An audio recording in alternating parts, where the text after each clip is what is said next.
See this wrench? It's like the wrench from BioShock, right? Check this out.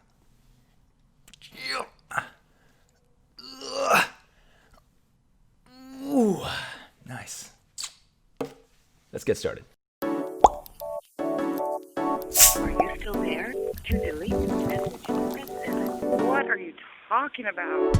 My name is Andrew. This is a channel for students, academics, and professionals who are trying to make six figures in the next near future, probably this year. And the best way to get started on that journey is, if you're a student, to aim for that six-figure entry-level salary. Now, if you can't get there just by the merit of your salary alone, maybe you're choosing to live somewhere that has a less competitive salary landscape, that is perfectly fine. I want to show you that there are a lot of different ways to get to that goal, but there are a lot of mistakes along the way. This is going to be the top 5 mistakes, costly, time-wasting mistakes that could easily creep into anyone's lifestyle. Oh my God, it's freezing. It's like 35 degrees in California and Chicago. It used to be way worse, but here, I'm a soft boy.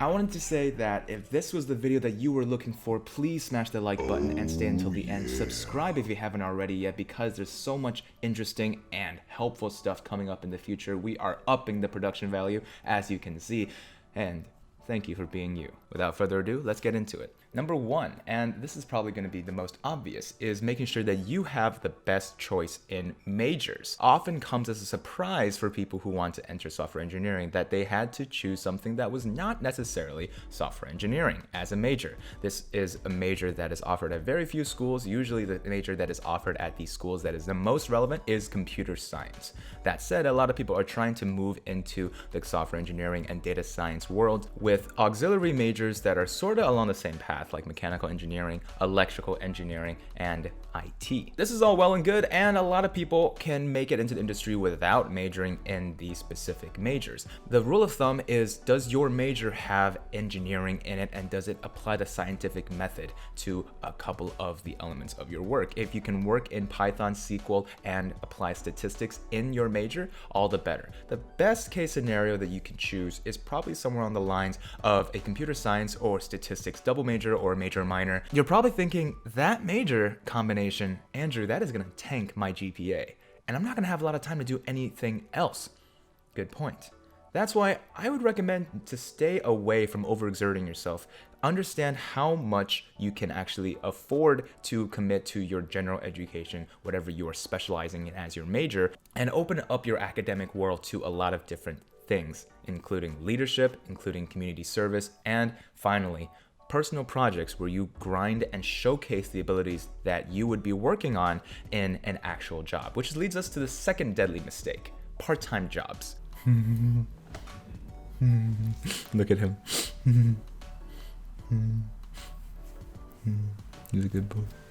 Now, one of the biggest mistake jobs that even young adults can consider opting into is something that I call one-to-one time to money jobs. This is something along the lines of ride sharing, driving for Uber, Lyft, or Uber Eats, or something similar. That is a one-to-one type of job. You are putting your time in and getting your money out. This is a mistake for 2 different reasons. One, it probably doesn't contribute to your general education for the job that you're looking for. You probably can't include this job in a master resume for any position that would ultimately net you a 6-figure salary. So that is already time sunk into something that isn't going to be relevant in the near future.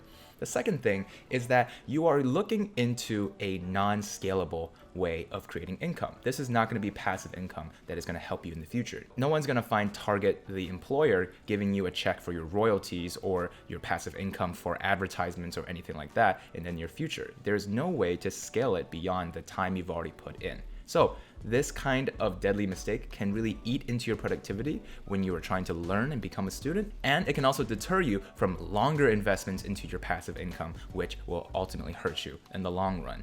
Now, if you're a student that needs to take that part-time income and bring it back to your family or pay for your tuition, I don't want my advice to be construed as advice for every single person. But if you have the ability to move away from these one-to-one time to money exchanges, the best way to avoid these is with these 2 specific types of jobs. Try to increase your passive income by looking to create an online presence. There are a lot of different ways to side hustle, and that is something that a lot of people under the age of 18, even people who have not even entered college, have started to master during the pandemic. So that is one way. The other way is to make sure that you get an academic internship under your belt, something in terms of a research assistantship, or perhaps a school-sponsored industry internship at a local or perhaps global company. The best case scenario is that you have a remote internship with an established company somewhere that you can then leverage as experience for the next step of your journey, be it data science or otherwise.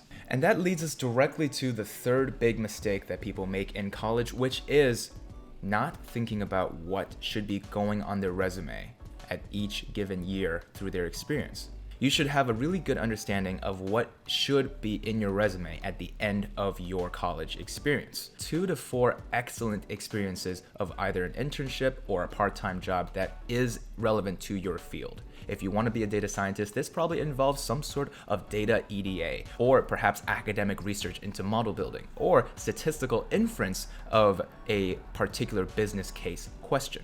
Any of these, if you had an opportunity to bring to the forefront of an internship or an academic assistantship, would be excellent for the experience section of your resume. But more importantly, you should be spending your time building connections like leadership in clubs or in community service organizations. This is something that can really boost your resume to the top when people are looking through it, because you are taking part in your community and giving back even when that was not something that everyone had to do. That is something admirable that would stand out in your resume. Now, this is the part of the show where I point out a couple of the problems of my advice so far. You notice that, Andrew, this advice would really help out a freshman or a sophomore or someone who has not even entered college yet. But what if I am currently a junior or senior and I selected a major that is in the humanities and that's not where I want to go? Or I have not really worked any part-time jobs outside of maybe some fast food or maybe some retail stores. And finally, I really haven't been giving a lot of time to my clubs or community service activities outside of just... That's a huge fly outside. Is that even a fly, or is that just like a bringer of death? To that, I say it's never too late. In fact, when I was in my junior year of college, I hadn't even learned how to code any coding language yet. The main piece of advice that I can give to people that think that way is actually connected directly to my fourth biggest mistake, which is overestimating the amount of time it takes to set up a great portfolio and a great impression for future employers. If you're looking to be able to sell yourself to FAANG companies and six-figure positions down the line, it does not take 4 years of hard grinding. It really can start at any point in your college career. If it is your last year, then you have to make sure that you are willing to commit double major in a technical degree or perhaps minor in something technical, and try and reach out to professors who are doing active research. That is one way to be able to try and squeeze a little bit of academic assistantship out of your last year. As a senior in college, you have the ability to move around these social circles with a little more clout than your underclassmen. So use that to your advantage. You are not too old and it's not too late. A lot of the work that needs to be done can be done easily in 6 months, which is why the model of this channel is 6 figures in 6 months. So one of the first things that you need to try to figure out is a full plan. And that can take a whole weekend, or it really honestly can take just 30 minutes of your time. Plan out exactly how you are going to treat each week of the rest of your year step by step, and make sure that there is something at the other side of your academic journey. The fifth biggest mistake, and the mistake that we're gonna end on, is the belief that everything is gonna turn out in the end of your career.